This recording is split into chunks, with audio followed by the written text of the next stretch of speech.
हमने सुबहान अल्लाह कहा और जोर से कह दिया। हमारे खतीब कहते हैं हाथ भी खड़ा करो, दूसरा हाथ भी खड़ा करो, सीने से जोर लगाओ। हमने सारी रात शोर गुल भी किया और कहा कि हाँ हाँ, लेकिन सुबह हम दुकान पे बैठे तो ये यहाँ से जो बात सुनी थी यही छोड़ गए। जो नमाज पढ़ी थी वो नमाज मस्जिद में छोड़ के आ गए, जिस तरह टोपी छोड़ के आ जाते हैं। मस्जिद से टोपी ली और वापस मस्जिद में छोड़ के आ गए। नमाज पढ़ी तो वो नमाज भी मस्जिद में छोड़ के आ गए। अल्लाह कुरान में फरमाता है फवैलुल लिल मुसल्लीन अल्लज़ीना हुम अन सलातिहिम साहून।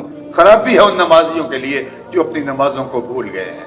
अगर जो नमाज में पढ़ा था वो दुकान पे भी याद होता, जो सजदे में कहा था वो मसनद के ऊपर बैठे हुए अफसर को याद होता, तो कभी ऐसा ना होता कि ये मुल्क का ये हाल होता। ये हाहाकार मची है, ये लूट मार का बाजार गर्म है, ये लोगों की बोटियां नोच रहे हैं, ये लोगों का खून निचोड़ रहे हैं, रिश्वत का बाजार गर्म है, भाई भाई का गला काट रहा है, दुश्मनियां है कि फैलती चली जा रही हैं, मुआशरा है कि एक दूसरे को चाट रहा है, हमसाया हमसाये का दुश्मन है।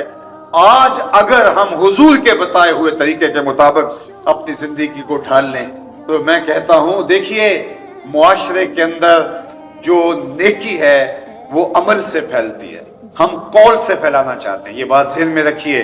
अगर मैं अच्छा हूं तो फिर मुझे देख कर लोग जो है वो खैर की तरफ आएंगे।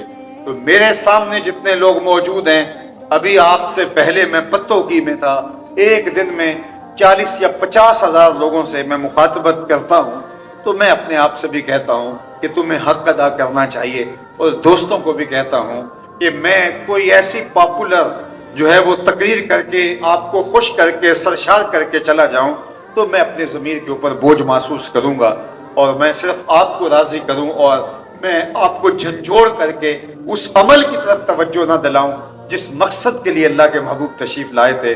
लोगों को किताब भी सिखाएं, हिकमत भी सिखाएं, लोगों के अंदर भी सुथरे करें, अंदर भी पाकीज़ा करें। और अल्लाह ताला जल्ला शानहू का ये निज़ाम है, जब कोई खुद बदलना नहीं चाहता तो अल्लाह ताला जल्ला शानहू भी उसको नहीं बदलता।